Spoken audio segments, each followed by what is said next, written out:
Resumen de los libros de Joel, Amós y Abdías. Libro de Joel. Joel significa Jehová es Dios. El autor se identifica a sí mismo como Joel, hijo de Petuel. Por la referencia del texto, su prédica se desarrolla en Judá y Jerusalén hacia los años 830 y 820 durante el reinado de Joás, cuando era niño. El libro solo tiene 4 capítulos divididos en 2 partes. En la primera parte es historia. Una devastadora plaga de langosta destruye el país, y todo esto como un juicio divino que viene contra la nación por sus pecados. Entre las víctimas se produce una celebración de arrepentimiento. Y la segunda parte ya es un texto escatológico que anuncia la fusión del Espíritu que se derrama sobre la tierra. El mensaje de Joel tiene 2 vertientes. Una es la invitación al arrepentimiento que lleva al hombre a reconciliarse con Dios. Y la otra es el anuncio del día del Señor. Es un día donde supone un juicio contra las naciones, pero también una proclamación gozosa de la salvación de Israel. El Señor entonces derramará su espíritu en cada uno de los integrantes del pueblo elegido. El versículo clave es el 2:13, cuando dice: rasgad vuestros corazones y no vuestros vestidos, y convertíos a Jehová vuestro Dios, porque misericordioso es y clemente, tardo para la ira y grande en misericordia, y que se duele del castigo.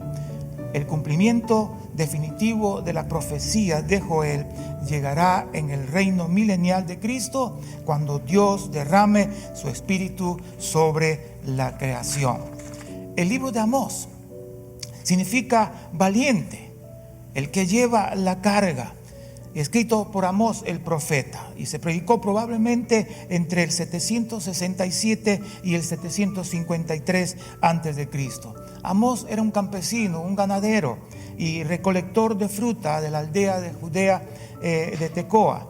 Cuando Dios lo llama, aunque carece de educación o de un trasfondo sacerdotal, la misión de Amós estaba dirigida a su vecino del norte, el reino del norte, y durante el reinado de Jeroboam sobre Israel y Usías cuando reinaba sobre Judá.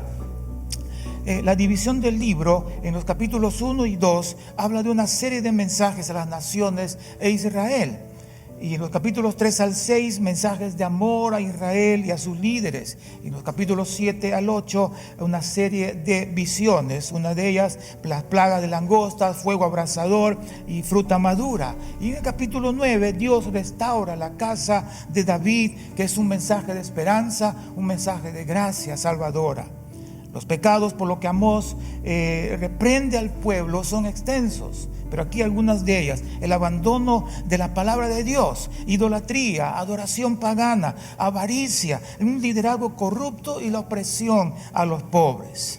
Y su mensaje de impedir la condenación y cautividad para la nación por sus pecados fueron impopulares, por lo tanto no fueron escuchados. Las visiones de Dios revela el mismo mensaje enfático: el día del Señor vendrá. No obstante, debido a sus pecados, el Señor no abandonará a Israel en su totalidad, sino que traerá restauración futura, remanente justo. Dice la palabra allí: pues los plantaré sobre su tierra y nunca más serán arrancados de su tierra que yo les di, ha dicho Jehová, Dios tuyo. El cumplimiento definitivo de la promesa de la tierra de Dios a Abraham ocurrirá durante el reinado milenial de Cristo sobre la tierra. El libro de Abdías. Abdías significa servidor de Dios, escrito por el mismo profeta Abdías. Abdías es un profeta de Dios que usa esta oportunidad para condenar a Edom por los pecados contra Dios e Israel. Y es una larga historia de conflicto entre Judá y Edom que habitaba al otro lado del Mar Muerto. La razón es que mucho antes que fueran naciones hubo una rivalidad entre Jacob y Esaú. Jacob, que representa a Judá, y Esaú, que representa a Edom. Y el trasfondo histórico de esta breve profecía es lo hecho por los idumeos contra Judá, aprovechándose de la caída y la destrucción de Jerusalén. No solo ayudaron a los invasores y no solo se alegraron de su desgracia, sino que saquearon la ciudad y, es más, ocuparon una parte del territorio.